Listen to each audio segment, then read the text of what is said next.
Hey guys, this is Wendy. And if you've been with me for any length of time, then you know that typically here we talk about things like practical ways to boost your cash flow or how to attract clients who are ideal for your private practice. Recently, we had a whole conversation about tech and how to make sure that your desk setup works for you if you are working from home or if you are seeing clients virtually.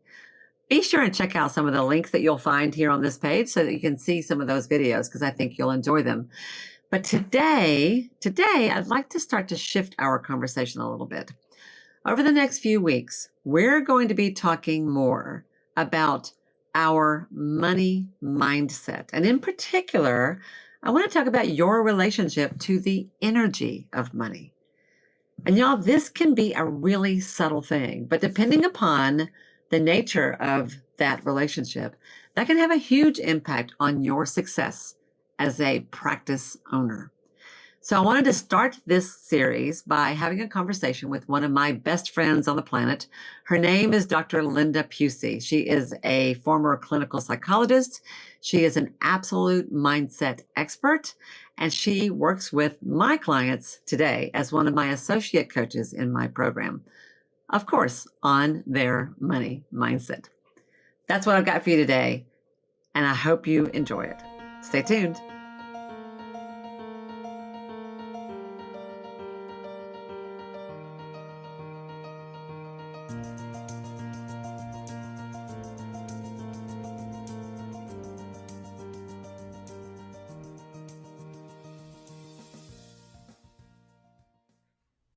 So, Linda, why don't you start us off by telling us a little bit, really just to start, about how you work with people around mindset? Like, what do you do? What does that even mean to work with a mindset coach? Well, the first step is always figuring out what the mindset issues are. What's standing in the way? What's keeping you stuck? What's keeping you from having the career that you want to have? What's sabotaging your business? And mindset is really about your beliefs or your attitudes, your thoughts, your self-talk. And the thing about beliefs is that when you decide on a belief, and this is true of all of us, about all beliefs, this isn't just you.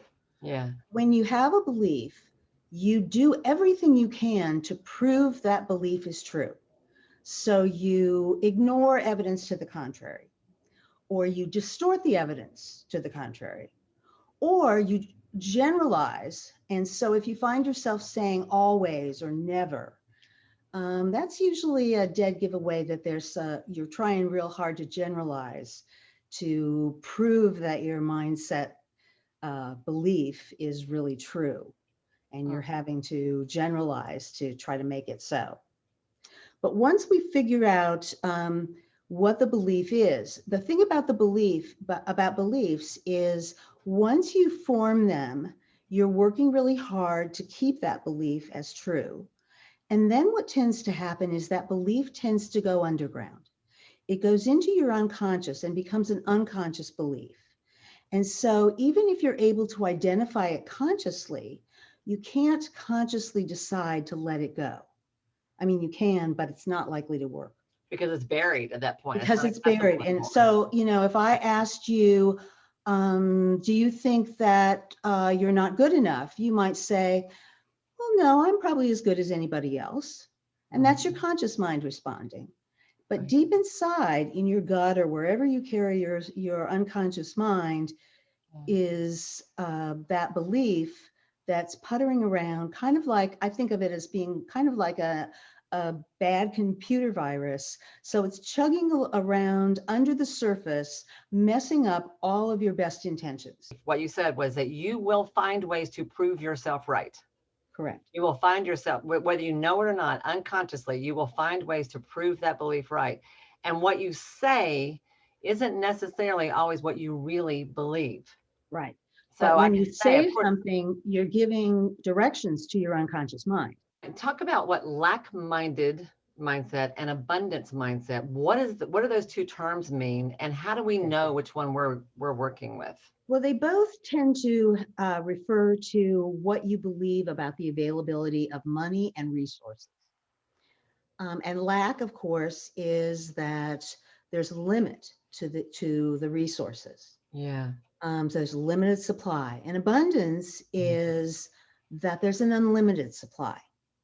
A Mm-hmm. lack mindset really keeps you in, I think of it as kind of a competitive mindset, because there are winners and there are losers. Yeah. And so when people have a lack mindset, they're worried that there's only enough money, there are only enough clients, there are only enough resources, time, energy, um, and so they worry a lot. They Yeah. worry about coming up on the short end of that, Yeah. as opposed to somebody with an abundance mindset knows that there is abundant resources flowing around you, and all you really need to do figuratively is to reach out and bring it toward you. So, Mhm. Linda, how do you tell if you, how do you catch yourself, like what your thinking is? How would I even know? Like, what are some little clues that I might be coming from a lack mindset and I need to catch myself and flip it? How would I know that? How do I catch that? It has to do with recognizing and paying attention to what you're saying to yourself and how you're thinking about money, about abundance. If or if you catch yourself thinking there's, the words not enough, Yeah. I can promise you all that there will be enough clients available for you. And I always said, and if they run out, I'm perfectly happy to retrain and do something else. But I know from all of the years that I practiced as a psychologist that I never ran out of clients. Yeah. And I don't see any signs of them running out anytime soon. Amen. So you'll always have plenty to work with, but making a choice about who am I best at working with, Mm-hmm. and who are the clients that I need to refer on to someone else. So if you find yourself saying something like, there's not enough, or I charge, no one's going to like me, or if I raise my rates, I won't have enough business, like that's lack thinking, y'all. Right, right. If when the worry creeps into your talk. And so that makes me think, so Linda, so what would you say are the, because you've done so much coaching and you've worked with Yeah. all of my clients now for several years, what would you say are the two or three kind of main limiting beliefs that you see come up over and over and over again? Oh, probably the biggie. Number one would be I'm not good enough. Mm, And that also may involve comparative thinking. So I'm too old, I'm too young, I'm too stupid, I'm too mm, lazy, I don't know enough, um, I can't make enough money. yeah, Those are those kinds of beliefs that have to do with not feeling good enough. yeah. Probably the second one, and it's sometimes related, is I don't deserve. Ah, And sometimes that's related to the imposter syndrome of thinking I don't know enough. uh-huh. So I've got everybody buffaloed into thinking that I'm brilliant, and in point of fact, I don't know anything. And Yeah. then probably the other ones that show up are really specific money beliefs. So they Okay. might be things like money is the root of all evil.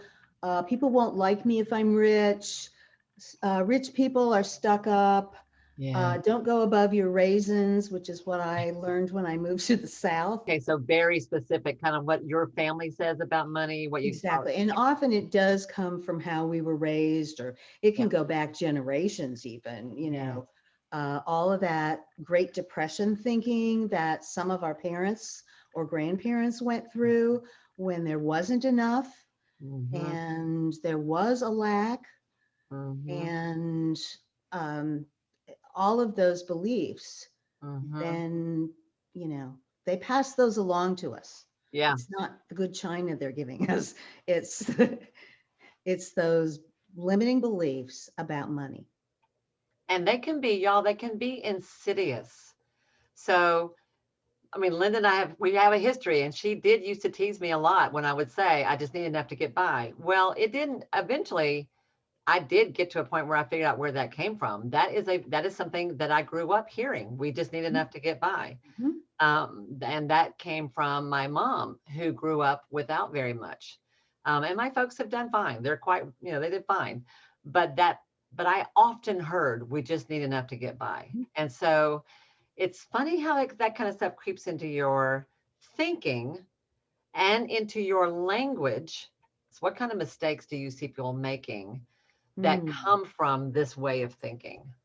How does this actually impact them on the ground in the way they run their business?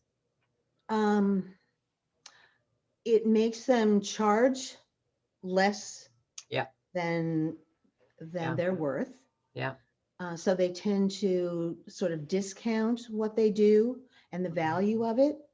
Mm-hmm. They might have too many reduced fee clients Mm-hmm. if they, charge a handful of people a higher amount, and then the rest of the people are paying what they used to charge, 20 years ago. Yep. They've been in the field a long time. Yep. Working too many hours Yes.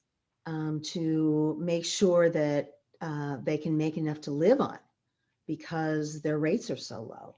And Mm-hmm. then what ends up happening is if you're not valuing what you do, you tend to um, end up not valuing yourself Yep. and burning out Yeah. and getting resentful, frankly. Yes. And so that when somebody comes to you and you're burned out and resentful, and this is your, fourth late night this week, Yep. because everybody wants to come in after work. Yep. And so you don't have a life with your spouse or your kids or your significant other or even yourself Yeah. because all you do is work. Yeah. So poor boundaries Exactly. around poor money policies, poor boundaries around your time, Yep. trying to serve everybody all the time with everything to the point that you end up depleted. And I always say, you end up broken and broke, and then you're not helping anybody. And I really think that those of us who are in the healing arts in any way, whether you are a psychotherapist, whether you're an energy healer, whether you're a yoga teacher, whether you're heck, an artist, whatever, that we come from a heart-centered place. We tend to be people who lead with our hearts and not with our heads. And y'all, I know that money doesn't matter to a lot of y'all. It didn't matter to me. It still doesn't really matter to me. I just learned the hard way that if I didn't pay attention to it, I would suffer. And then Mhm. my business suffers and then my clients suffer. And golly, I've learned those lessons over and over and over and over again. So what I've heard today is that how we think about income, about money, about wealth, about ourselves impacts our bottom line. And we can consciously say we believe A, but internally, unconsciously, we often believe B. And because those beliefs are not in our present awareness anymore, they're very hard to get to, which is why you need a mindset coach or you need some alternative ways sometime to get to that stuff. Just talking about it doesn't always help. That's a big part of what Linda does. And the way that impacts us is that we tend to think from a lack mindset or an abundance mindset. And y'all, I don't think you get locked into one or the other. I think there are probably days when you move in between those, right? Flip When you back and flow, forth. Yeah. right? Yeah. Mhm. When I get a new coaching client, by golly, I'm all about abundance, right?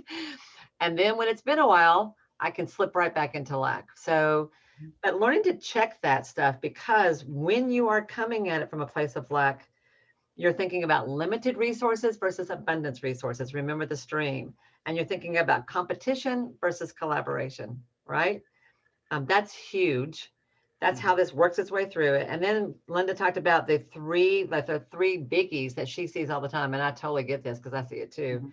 which is thinking that you are not somehow enough for what you charge, that you don't deserve to be successful or wealthy, that you don't deserve for people to pay you, or that you have specific triggers around money that trip you up. The why this matters, because when you clean this up, y'all, and the way you think about money, like you can be, when you are guilt free, you are owning your authority. Remember what I said several weeks ago about um, standing in your power, owning your offer, like being comfortable with what you offer and focusing on service. When you do that and you stop apologizing for who you are and you're like, yeah, this is what I do. And this is what it costs. This is what the investment level would be to work with me. Happy to help. And you are clean and clear about it. And there's no energetic ick there. You will be astonished at what happens for you. Like, what would be your number one tip for somebody, or piece of advice for someone who's just like really ready to take their practice to the next level and clean up their money mindset? What would you suggest? I would suggest, there are a lot of them, but I would suggest that you listen to and take the advice that you give to your clients. Yeah. And chief among those is to ask for help.